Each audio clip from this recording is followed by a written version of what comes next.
परमेश्वर को जानने की श्रृंखला में दूसरे पॉडकास्ट में आपका स्वागत है। पिछले अध्याय में हमने जाना कि हमारे जीवन की हर चीज प्रभु परमेश्वर से ही शुरू होनी चाहिए।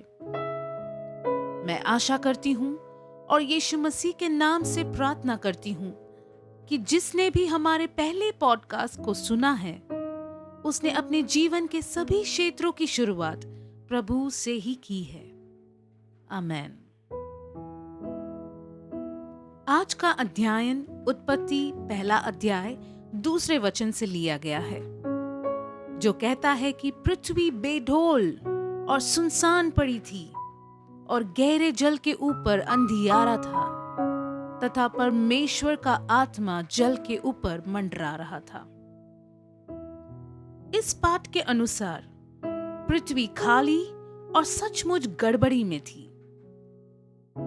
बाइबल के विद्वानों के खंड इस बात से असहमत हैं कि क्या यह निराकार प्रारंभिक निर्माण के तुरंत बाद पृथ्वी की स्थिति थी या उत्पत्ति पहले अध्याय पहले वचन और उत्पत्ति पहले अध्याय दूसरे वचन के बीच हुई कुछ घटनाओं का परिणाम था।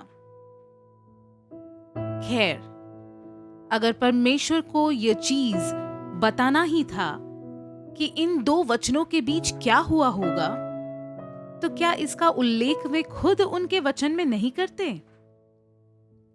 और क्योंकि प्रभु ने इसका उल्लेख नहीं किया है, तो इसका मतलब यह है कि हमें इसे जानने की आवश्यकता नहीं है। इसलिए हम केवल इस वचन के आध्यात्मिक पहलू पर ही ध्यान देंगे।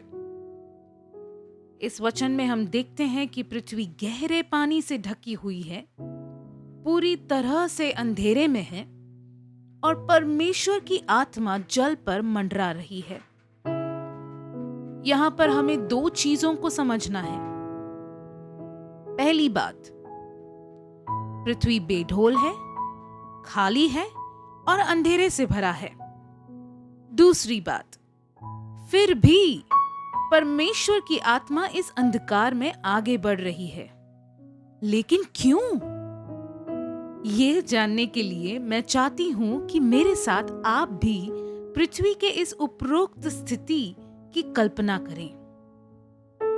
यह कल्पना करें कि पृथ्वी हर जगह से खाली है, बेढोल और अंधेरे में पड़ी है और आत्मा पानी पर मंडरा रही है और परमेश्वर बोलने की तैयारी में है ताकि इस गड़बड़ी की स्थिति में वो परिशुद्धता और उजियाले को महान शक्ति के साथ कार्य में लाए।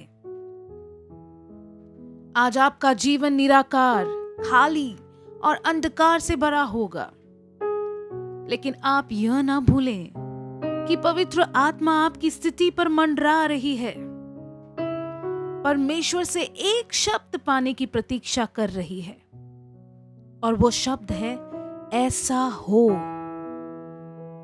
आपका जीवन शायद निराशा, मायूसी, गड़बड़ी से भरा हो सकता है, लेकिन याद रखें कि पवित्र आत्मा वहां आपसे प्रतीक्षा कर रही है कि आप अपने जीवन में यह कहे कि मेरे जीवन में अनुशासन हो, प्रेम हो, शांति हो, प्रकाश हो।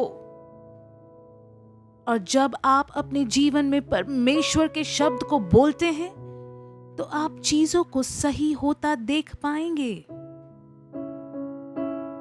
क्योंकि उसी क्षण जब परमेश्वर ने अपने वचन को बोला कि प्रकाश हो, तुरंत हम देखते हैं कि एक परिवर्तन हो जाता है। वहां हम प्रकाश को देखते हैं। आपके जीवन में चारों ओर सब सही और एक पूर्ण परिवर्तन तब भी होगा जब आप परमेश्वर के वचन को अपनी खराब स्थिति में बोलने लगेंगे। आपके बुरी स्थितियों में पवित्र आत्मा प्रतीक्षा कर रही है, मंडरा रही है, परिवर्तन लाने के लिए आपसे परमेश्वर के वचन को सुनना चाहती है।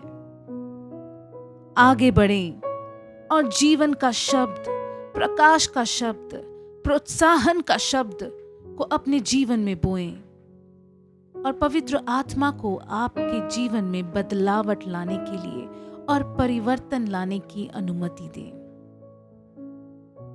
परमेश्वर आप सबको आशीष दे।